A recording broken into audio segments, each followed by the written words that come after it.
In 358 BC on the Macedonian coast in northern Greece, storyteller Iolaus of Athens has been captured by pirates and is trying to buy time by telling them the legend of his uncle Hercules. His father was Zeus, king of the gods, but his mother was Alcmene, a mortal woman.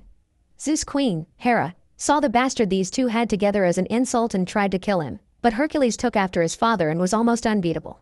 Once he reached manhood, the gods commanded him to perform 12 labors, and if he could complete them all and survive, Hera would let him live in peace.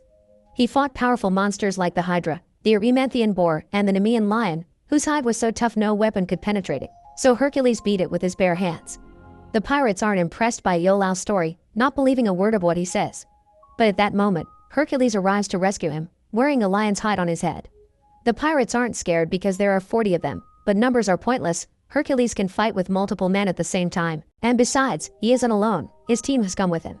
There's the seer Amphiaraus of Argos, the thief Autolycus of Sparta, the feral warrior Tydeus of Thebes, and the Amazon archer Atalanta of Scythia. Together, this group of mercenaries easily defeats the pirates and rescues Iolaus. After counting the heads for which they will be paid, Autolycus tells Iolaus he must exaggerate the story of Hercules more so people will believe it. While Amphiaraus receives a vision from the flames, they say a lion and a crow will form a strange alliance and fight across a sea of bodies. Sometime later, the party goes to a tavern to celebrate their victory. Hercules tells Autolycus about wanting to leave for the lands beyond the sea so he can finally find peace, taking Tydeus with him because he is the only one that can control his rage. Suddenly, the tavern falls silent when a group of soldiers enter the place and bring with them Princess Ergenia of Thrace, who asks Hercules and his team to join her at the palace to hear her father's proposal, promising a hefty payment in gold. Iolaus notices the guards' shields have a raven on them, and since Hercules' symbol is a lion, this would match Amphiaraus' prophecy. When they arrive at the palace, Hercules can't help seeing a large group of refugees behind the walls. They're welcomed by General Cytocles, leader of the Thracian army, who doesn't look very happy about Hercules' presence, and Ergenia's son Areus, who is a big fan of him and knows all his stories. As they climb the stairs on their way inside, Hercules remembers an incident 3 years ago, when he killed a Hydra, which was just a bunch of men wearing lizard-like helmets, for King Eurystheus of Athens, who declares him a hero in front of a huge crowd chanting his name. The memory suddenly turns sour when it flashes images of his wife and kids getting murdered, and Hercules tries his best to ignore it and concentrate on the present. The party meets with Lord Codus, king of Thrace, who teases Amphiaraus for not being able to see much of the future except his own death and judges Atalanta's skills based on her gender, but she proves him wrong pretty quickly by shooting the helmets off the guards' hands. He invites them to have dinner with them and explains their troubles. The country is in the middle of a civil war with a bloodthirsty warlord called Rhesus, who is believed to have an army of centaurs. Codus shows Hercules all the refugees that arrive every day after Rhesus burns their villages, and comments on the fact he's lost most of his soldiers and his current army is formed by farmers. Between him and his daughter, they give Hercules a speech about bringing peace to the country that helps convince him to accept the job. The following day, Hercules and his team begin training the farmers-turned-soldiers, starting by testing their shield wall, which doesn't hold well. Some hours later, Hercules meets with Codus again, who has information about Rhesus thanks to one of his scouts, Phineus. The tyrant will be attacking the Besai tribe in central Thrace within 6 days, and Codus wants to take the chance to march and stop him there before he goes any farther. Hercules disapproves of the idea, pointing out the army needs more time to train, but Codus doesn't listen and tells him to get ready because they'll be marching the next day. Later in the evening, after helping Atalanta get rid of Cytocles' unwanted attention, Hercules notices Areus sneaking around to see Tydeus sleeping chained to a chariot and almost hurting him when he comes closer.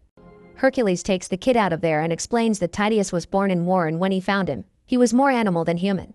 He saw something that traumatized him so deeply that he now never speaks at all and relives his trauma every night, but Hercules still considers him his most loyal warrior.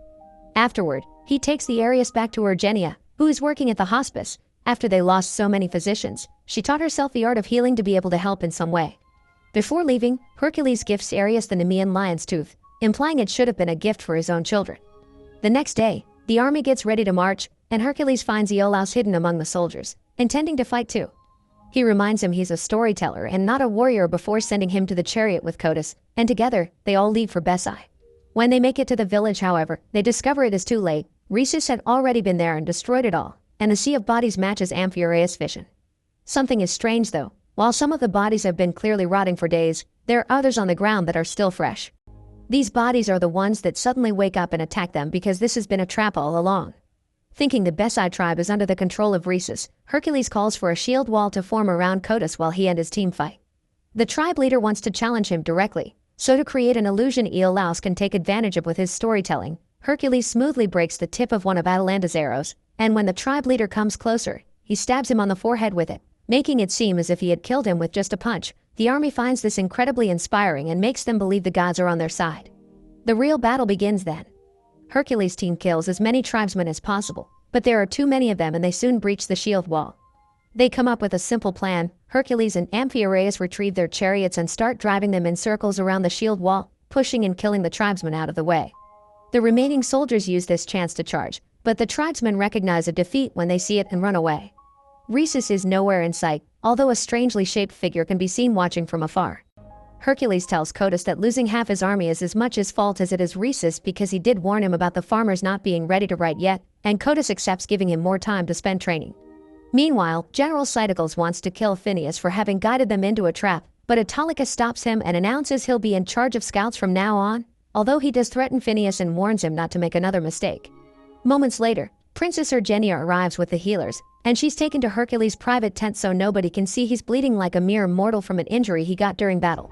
After she leaves him to rest, Hercules dreams of an old memory. It shows the bodies of his wife and children, his hands covered with blood, and King Eurystheus exiling him out of the country instead of executing him so he can forever live with the guilt of having killed his family.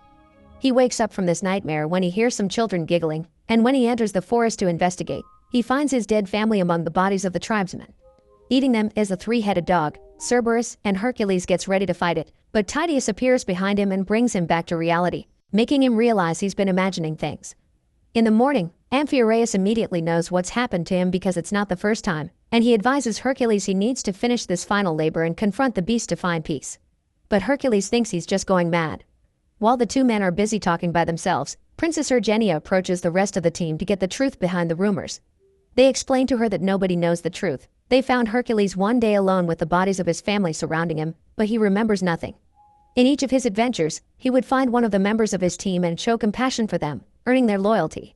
He was so good at what he did, nobody could believe he could be mortal, and the team simply decided to play along the stories to help them get jobs. They think that what happened to him was probably the blood rage, a common affliction that clouds the minds of warriors. From then on, Hercules and the team put Codus' army under a very strict training routine. They're given armor and weapons that copy Hercules and taught the arts of the lance, bow and arrow, sword, hand-to-hand combat, and eventually, they manage to form a shield wall that Tydeus can't break. All the while, Iolaus watches from a hidden spot, training along in secret. One day, Phineus comes back with new intel. Rhesus is near Mount Asticus with an army of centaurs, and Hercules wants to fight him there before he advances farther into their territory. It may be dangerous because the forest can slow down the chariots, but he has a plan. Amphiaraus sadly can't help by telling them if they win or not since he can't see that, but he does know he's going to die in a week. Some days later, once the army is ready to fight, they arrive at Mount Asticus yet find no enemy camp. The enemy is there though. Rhesus' army appears on the horizon, and as they come closer, they discover they aren't centaurs, just a group of men on horses creating an optical illusion by staying against the sun.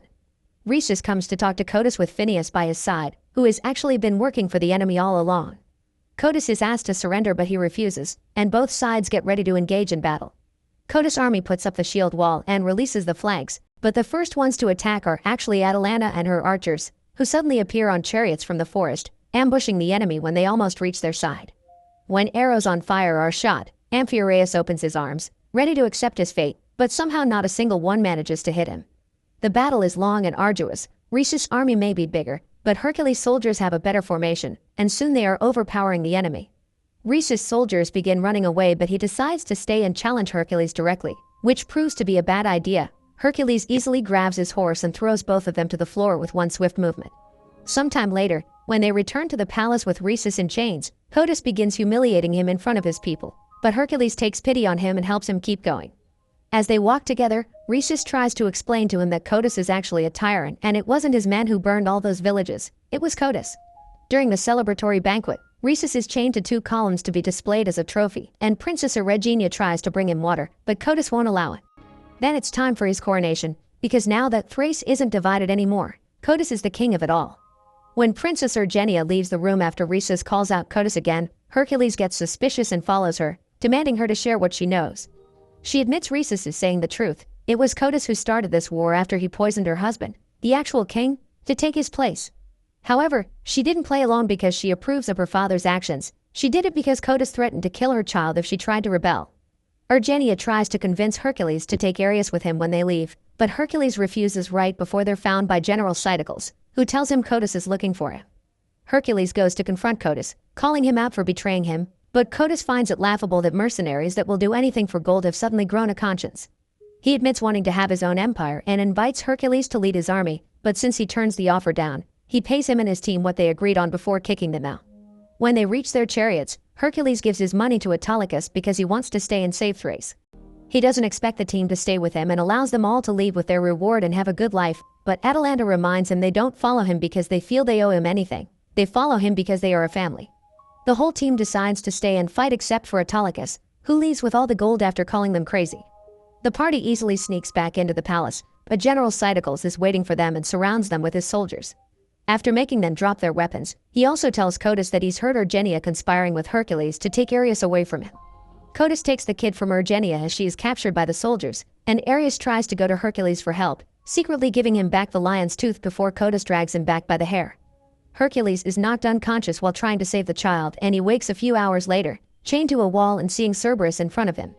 As his vision slowly clears, he realizes it's actually 3 wolves, and they look familiar to him. They belong to King Eurystheus, who is now entering the area together with Codus because they've been working together all this time to rule the entirety of Greece together. After seeing all his friends locked in cages around him, Hercules slowly recovers his memory. Cerberus has always been an illusion of his mind. What he saw that night 3 years ago were the wolves, who attacked his family after Eurystheus put a sedative in his drink so he couldn't do anything. Eurystheus admits this is true, and he did it because he hadn't liked the way his people had called out Hercules' name louder than his as if he was some sort of god. This could be a threat to his power, and he had to be eliminated. A man with ambition can be bought, but someone like Hercules, who wants nothing, is too dangerous.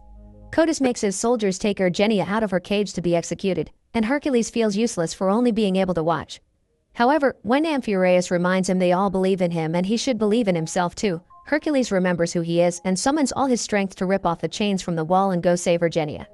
Codus and the others rush out of the room and let the wolves take care of him while Urgenia uses the axe she was about to be executed with to open the doors to the cages. The wolves give Hercules quite a fight, biting him and wounding him on various parts of his body, but one by one, Hercules manages to overpower them and throw them away, stabbing the last one with a lion's tooth. His final labor is finally complete. Urgenia frees the whole party and they grab some weapons the soldiers left behind while Hercules shows his strength again by lifting a metal door that allows them to escape the dungeon. As they make their way upstairs, soldiers keep trying to stop them, but they have no issues fighting back and making their way through. When a lance on fire is thrown at them, Amphiaraus once again thinks his time has come and opens his arms to receive his fate, but Hercules grabs it and kills a soldier with it, saving his old friend. While the party takes care of the remaining soldiers, Hercules goes after Eurystheus, who starts making a bunch of excuses for what happened to Hercules' family, like saying he had been controlled by Codus. He also tries to order him around as a king and even offers him money, but Hercules doesn't care about any of that. He grabs Eurystheus by his neck, throws him on the throne, and stabs him with his own dagger, finally getting revenge for his family. Now he can move on and find peace after all this is over. His thoughts are suddenly interrupted by a whip around his neck. It's Cycles, who throws Hercules on the floor and gets ready to kill him only for him to end up stabbed instead when Iolaus catches by surprise from behind. After finally calling his nephew a warrior, the two of them rejoin the party, which has rescued Rhesus, and together they leave the palace, freezing as soon as they see Codus waiting for them with his army. Ares is being held by a soldier as a hostage, and Codus threatens to kill him if Hercules doesn't surrender. All of a sudden, the soldier falls dead because of a knife thrown at him. It's Autolycus, who has come back to help. Now free, Ares runs towards his mother as another battle begins, and Tydeus jumps in to protect him from the incoming arrows. Ares safely joins them, and Tydeus manages to kill most of the archers but also is hit with a bunch of arrows in return. While the others knock over the braziers to create a wall of fire between them and Codus' army, Hercules picks up Tydeus and watches him die after he says the only word he's ever spoken in his life, Hercules' name. Codus' army starts charging after most of the flames have died down, and Hercules sees only one way to stop him. Using his extraordinary strength once again, he pushes a giant statue of Hera off its base, which breaks into hundreds of pieces that proceed to crush many soldiers and push Codus into the abyss. With their king dead, one by one the soldiers begin kneeling for Hercules and chanting his name, accepting him as their new leader. Make sure to subscribe and turn on notifications so you can watch more videos like this. Thanks for watching.